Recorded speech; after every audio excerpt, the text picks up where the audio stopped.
नमस्कार, जय हिंद। सभी साथियों का कौशिक जीएस एकेडमी पर स्वागत है। लगातार सीएचएसएल एग्जाम का हम विश्लेषण आपके लिए लेकर आ रहे हैं। तो अगर आप अभी तक हमारे चैनल पर नए हैं तो हमारे चैनल को सब्सक्राइब कर लीजिए। चलिए देखते हैं आज के सेकंड शिफ्ट में क्या क्या प्रश्न पूछा गया है।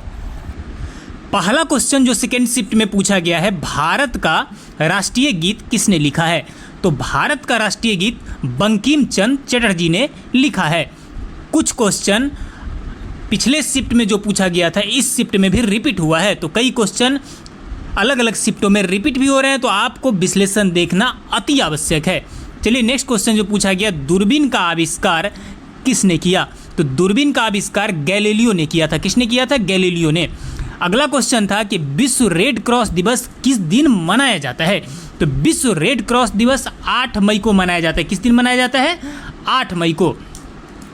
आगे देख लीजिए क्या पूछा गया, वास्को डिगामा किस देश का रहने वाला था? वास्को डिगामा किस देश का रहने वाला था?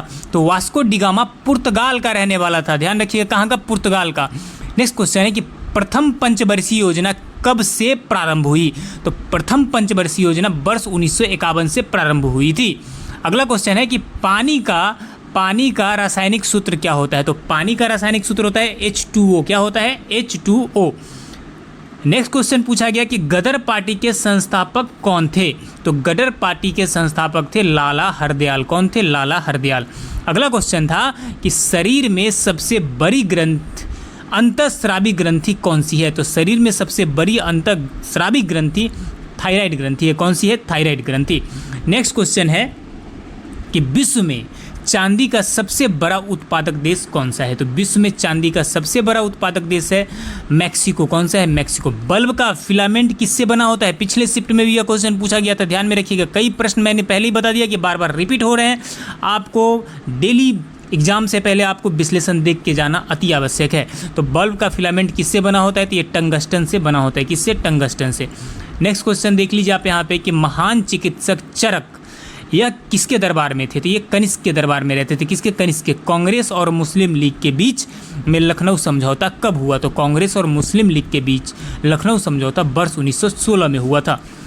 अगला क्वेश्चन है कि वास्को डिगामा भारत में कब आया था? तो वास्को डिगामा 1498 ईस्वी में भारत में आया था। वन अनुसंधान संस्थान कहाँ पर स्थित है? तो वन अनुसंधान संस्थान देहरादून में स्थित है। दिल्ली भारत की राजधानी कब बनी? तो दिल्ली वर्ष 1911 में भारत की राजधानी बनी थी। नेक्स्ट क्वेश्चन है कि इंकलाब जिंदाबाद का नारा किसने दिया था? तो इंकलाब जिंदाबाद का नारा दिया था भगत सिंह ने। महाभारत के रचयिता कौन है? तो महाभारत के रचयिता महर्षि वेदव्यास है। कौन है? महर्षि वेदव्यास। भारत का राष्ट्रगीत किसने लिखा था? तो भारत का राष्ट्रगीत बंकिम चंद्र चटर्जी ने लिखा था। किसने? बंकिम चंद्र चटर्जी ने। अगला क्वेश्चन देख लीजिए जो पूछा गया कि दूरबीन का आविष्कार किसने किया था? दूरबीन का आविष्कार गैलीलियो ने किया था। विश्व रेड क्रॉस दिवस किस दिन मनाया जाता है? तो विश्व रेड क्रॉस दिवस 8 मई को मनाया जाता है। वास्को डिगामा किस देश का रहने वाला था? तो वास्को डिगामा पुर्तगाल का रहने वाला था, जो 1498 में भारत में आया था। अगला क्वेश्चन देख लीजिए यहाँ पे कि प्रथम पंचवर्षीय योजना यहाँ पे 1951 में रिपीट हो गया है क्वेश्चन। नेक्स्ट यहाँ पे देख लीजिए कि सूर्योदय का देश इस नाम से कौन सा देश प्रसिद्ध है? तो सूर्योदय के देश के नाम से जाना जाता है जापान। कागज का आविष्कार किस देश में हुआ था? तो कागज का आविष्कार सबसे पहले चाइना में हुआ था। सबसे प्राचीन वेद कौन सा है? तो सबसे प्राचीन वेद है ऋग्वेद। कौन सा है? ऋग्वेद। हिंदी भाषा की लिपि कौन सी है? तो हिंदी भाषा की लिपि है देवनागरी लिपि। कौन सी लिपि है? देवनागरी लिपि। अगला क्वेश्चन है कि विश्व में सर्वाधिक जनसंख्या वाला शहर कौन सा है? तो विश्व में सर्वाधिक जनसंख्या वाला शहर है आपका टोक्यो। कौन सा है? टोक्यो है।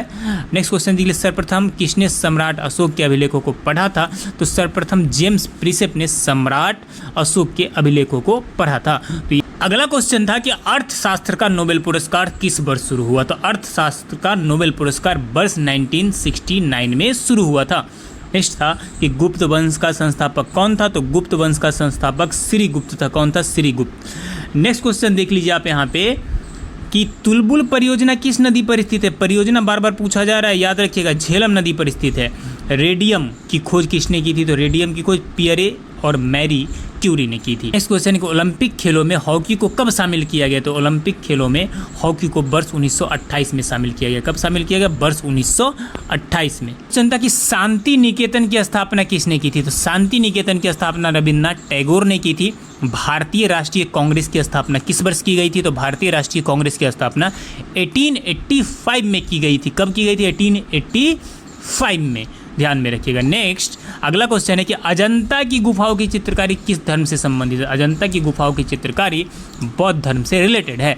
भारत की प्रथम महिला मुख्यमंत्री कौन थी? तो भारत की प्रथम महिला मुख्यमंत्री सुचिता कृपलानी थी। नेक्स्ट क्वेश्चन था कि किस संविधान संशोधन के द्वारा पंचायती राज व्यवस्था लागू की गई? तो 73वें संविधान संशोधन द्वारा पंचायती राज व्यवस्था को लागू किया गया था।